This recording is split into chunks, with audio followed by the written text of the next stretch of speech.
Fala galera, beleza? Aqui é o professor Turco e vamos para a nossa quarta e última aula sobre proteínas. Nessa última aula de proteínas, a gente vai enfatizar duas doenças: anemia falciforme, tá? Também conhecida como ciclemia, tá? Ou também conhecida como anemia drepanocítica, beleza? Anemia drepanocítica, ciclemia ou anemia falciforme é a mesma coisa. Então, duas doenças, uma é essa, né? E a outra são doenças priônicas, doenças causadas por proteínas infecciosas, beleza? Legal. Pessoal, é o seguinte, a anemia falciforme, tá? É uma doença onde a hemácia assume uma forma de foice ou meia-lua, que vocês podem ver por aqui, ó, tá? Ô Turco, mas por que essa hemácia assumiu uma forma de foice ou meia-lua? Essa forma que ela assumiu é por causa da proteína, por causa da hemoglobina defeituosa que tem dentro dessa hemácia. A hemoglobina normal é chamada de hemoglobina A e possui duas cadeias alfa e duas cadeias beta. A hemoglobina defeituosa é chamada de hemoglobina S, duas cadeias alfa e duas cadeias beta. Mas mais Turco, se a hemoglobina A é a normal, tem duas cadeias alfa e duas cadeias beta formada de aminoácidos, viu galera?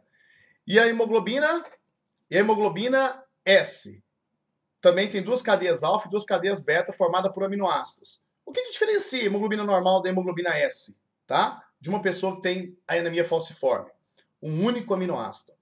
Na sexta posição de uma das cadeias beta da hemoglobina, o ácido glutâmico, o aminoácido ácido glutâmico, é substituído pelo aminoácido valina. Só isso. Só isso. Por um erro genético. Esse erro genético, tá, ocorre no cromossomo número 11. Beleza?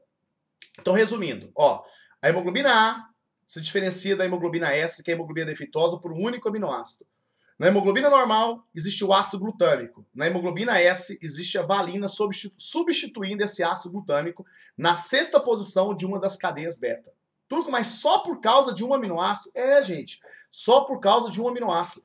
Na verdade, a hemoglobina ela tem mais ou menos 500 aminoácidos, 540 aminoácidos, mais ou menos, tá? O único aminoácido substituído faz com que a hemoglobina fique defeituosa, ela se torne hemoglobina S e deixa a hemácia em forma de foice. O Turco, mas a hemoglobina deixou a hemácia em forma de foice? Como assim? Como que a hemoglobina pode deixar a hemácia em forma de foice? Vou explicar agora, ó. Quando a hemoglobina é defeituosa, tá? Ela está dentro da hemácia. E quando falta o oxigênio, essa hemoglobina defeituosa, que era solúvel, se torna insolúvel, precipita dentro da hemácia, forma um cristal e começa a polimerizar. Ela começa a polimerizar, formando um cristal dentro da hemácia discoide bicôncava, promovendo o seu alongamento, começa a puxar essa hemácia para as extremidades. E ela passa a ter, então, formato de meia-lua, tá? Ou formato de foice. Beleza? Então, a precipitação da hemoglobina defeituosa polimeriza, cristaliza, alongando a hemácia, deixando ela dessa maneira. Isso aqui prejudica o transporte de gases e a difusão dos gases. Tá? E dificulta também, galera, a penetração de quem? Do plasmódio, o causador da malária. Porque o plasmódio, ele precisa da hemácia, penetrar dentro da hemácia para ele conseguir se reproduzir, para completar o seu ciclo de reprodução. A partir do momento que a hemácia assume forma de foice, ele não consegue penetrar. Então, as pessoas que têm anemia falciforme, elas são mais resistentes ao plasmódio. Dificilmente contraem malária, é o que acontece lá na África. Beleza? Agora, olha o que acontece. Então, eu disse para vocês que o erro é no material genético. O único gene presente no cromossomo de número quê? 11, tá?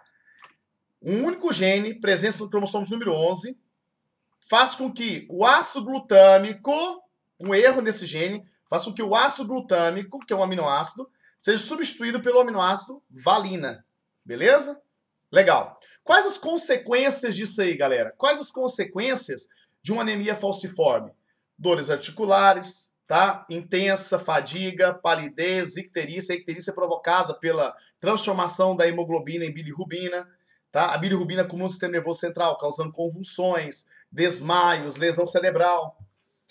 Atraso no crescimento, feridas nas pernas, tendências às infecções, cálculos biliares, daí por diante. Beleza? Legal? Então, se liga na anemia falciforme, que é uma doença causada por um erro na produção da hemoglobina, que é uma proteína formada por 4 cadeias polipeptídicas, 4 cadeias de aminoácidos, 2 alfa e 2 beta. Sabe o que o pessoal costuma fazer? Olha aqui. Pessoas que sofrem muito de anemia falciforme costumam fazer uma transfusão sanguínea a cada 28 dias. Mas outras pessoas eu posso tratar anemia falciforme usando alguns medicamentos, como a hidroxiureia. A hidroxiureia, ela faz com que a medula óssea passe a produzir uma hemoglobina, mesmo tendo anemia falciforme, mesmo tendo ciclemia, tá? Mesmo tendo a doença. Quando usa uma substância chamada de hidroxiureia, que é uma hidroxicarbamida, é um quimioterápico, uma substância química usada em terapias, essa substância, ela consegue fazer com que a nossa medula óssea passe a produzir hemoglobina F, que é hemoglobina fetal. Melhor ter hemoglobina fetal do que ter hemoglobina ciclêmica, tá? A hemoglobina fetal ela é formada por duas cadeias alfa e duas cadeias gama, tá? Então, pessoas que sofrem muito em consequência da anemia falciforme, tá? Fazem um tratamento à base de hidroxiureia, que substitui a hemoglobina S pela hemoglobina F. E qual que é a diferença entre elas? A hemoglobina S tem duas cadeias alfa e duas cadeias beta. E a F, duas cadeias alfa e duas cadeias gama. Mas é melhor ter hemoglobina F dentro da hemácia do que ter hemoglobina defeituosa, que é a ciclêmica. Beleza? É isso aí, galera. Vamos entrar então. Tá vendo que loucura? Ó, essa vaca tá louca, hein? Mal da vaca louca. Caiu no vestibular. Mal da vaca louca. Ou encefalopatia espongiforme. Isso é causado por doenças priônicas. Então, foi muito comum essa doença, mal da vaca louca, na Europa. Então, foi diagnosticado mal da vaca louca porque as vacas, os boi, o gado bovino, começava a pular no pasto, bater a cabeça contra rochas, contra troncos, e acabava ficando prostrado ali e morriam. Beleza? Então, mal da vaca louca, na verdade, é a encefalopatia espongiforme, tá? Causada por doenças priônicas. Ô, Turco, o que é um prio? É simplesmente uma proteína. Simplesmente uma proteína infecciosa. Normalmente, essa proteína infecciosa, ela está presente na superfície de neurônios. Beleza?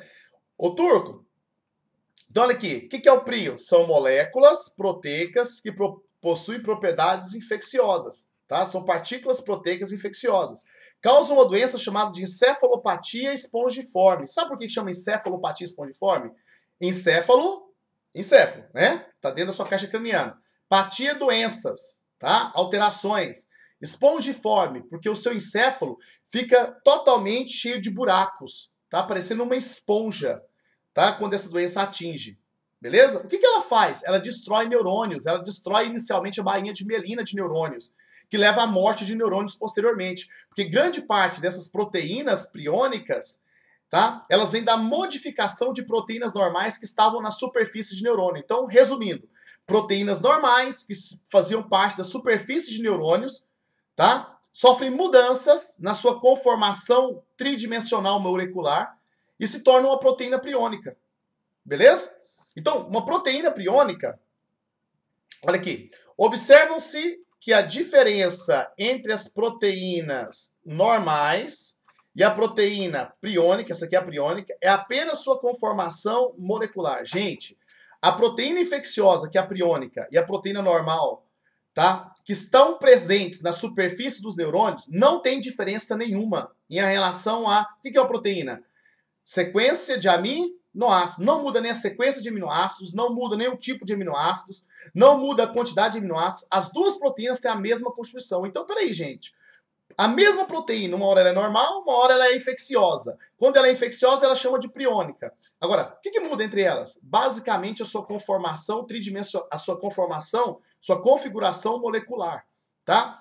A proteína normal presente na superfície dos neurônios, principalmente na bainha de mielina, ela tem uma conformação de alfa-hélice. Aqui, ó. Alfa-hélice. Ou seja, aquela conformação em espiral, tá? Alfa-hélice. Enquanto a proteína priônica, que é a mesma proteína que é normal, ela só muda a conformação molecular, ela tem uma conformação de folha beta pregueada, tá? Apresenta uma estrutura de folha beta pregueada. Uma folha, imagina você fazendo dobras, parecendo pregas de uma calça. É isso aí. Então, o que muda da proteína? É a mesma proteína, só que uma hora ela tá normal, ela sai de normal para infecciosa. O que elas mudam da proteína normal para priônica? Basicamente, a estrutura molecular. A normal ela tem estrutura alfa-hélice, em espiral. A priônica ela tem estrutura de folha beta pregueada, tá? Uma folha cheia de dobras, beleza? Legal. Ô Turco, só isso que muda? Só isso, tá? Não muda nada. Agora, por que chama que ela é infecciosa? A proteína priônica, quando ela toca a proteína normal, tá? Ela modifica a sua configuração molecular. E ela deixa de ser alfa-hélice e também se torna folha beta pregueada. Então, a proteína priônica, que é folha beta pregada, quando toca a proteína normal, ela muda a sua conformação tridimensional e também se torna beta. Então, vira uma reação em cascata, beleza? Agora, olha o que acontece.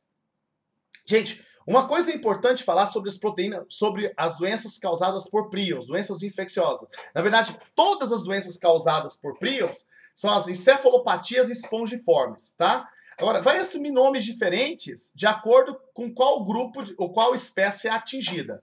Beleza? Então, mas de um modo geral, são as encefalopatias espongiformes. Ou doença da vaca louca, tá? Com a doença priônica. Primeiro, os prions são capazes de produzir cópias de si próprios, mas não fazem, presta atenção, produzem cópias de si próprios, mas não conseguem fazer a reprodução de si próprio. Ou seja, ao tocar outras proteínas, transforma as proteínas em priônicas. No entanto, elas não conseguem se dividir. Não possui DNA, não possui RNA, tá? Não possui membrana plasmática, não possui núcleo, não possui, então, ácidos nucleicos, não possui organoides. É simplesmente uma proteína, tá? Como a proteína normal e a proteína priônica são idênticas, tá? Aí que está o problema. Elas não podem ser facilmente, elas não são reconhecidas pelo sistema imunológico. Porque o que muda é só a configuração molecular. Então a proteína normal e a proteína priônica, para o seu corpo, é a mesma proteína. Tá? O seu sistema imunológico ele não consegue perceber essas mudanças na conformação molecular da proteína. Beleza? Então não provocam resposta imunológica. O seu corpo não consegue combater. Beleza? São resistentes ao congelamento, ao ressecamento, ao calor do cozimento normal, aos raios ultravioletas, tá? Processos de pasteurização, esterilização. Então, na verdade, é muito difícil se combater uma doença priônica. Um tecido infectado por um prion pode sim contaminar facilmente, tá? Outros organismos se eles se alimentarem daquele tecido. Beleza? Então, primeiro, não tem ácido nucleico, tá? Não tem núcleo, não tem citoplasma, não tem organoides, simplesmente é uma proteína que diferencia da normal pela conformação tridimensional. Beleza? Não podem ser reconhecidas pelo sistema imunológico. São resistentes a congelamento, esterilização, raios ultravioletas, cozimento, tá? E daí por diante. Beleza? Tranquilos? Então, agora, lembra que eu falei que a encefalopatia espongiforme assume nomes diferentes dependendo do local. Então aqui, ó, nós temos aqui, ó, Scrapie. É quando atinge, ó, deixa eu ver se aqui eu acho aqui para vocês, ó. Quando atinge quem? Os ovinos, tá vendo aqui? Ou seja, quando a encefalopatia em ovinos recebe o nome de Scrapie. Quando a encefalopatia espongiforme em humanos, por exemplo, doença de Creutzfeldt-Jakob, tá? Creutzfeldt-Jakob é quando a encefalopatia espongiforme atinge seres humanos. Beleza? Olha como é que ficam os buracos aqui, ó. Principalmente pela destruição de neurônios, em decorrência da destruição da bainha de mielina. Beleza? É isso aí, galera. Essa é a nossa quarta e última aula sobre proteínas, tá? Espero ter esclarecido um pouquinho mais para vocês e revisado o conteúdo visto em sala de aula. Valeu? Aquele grande abraço. Fique com Deus. Até mais. Tchau.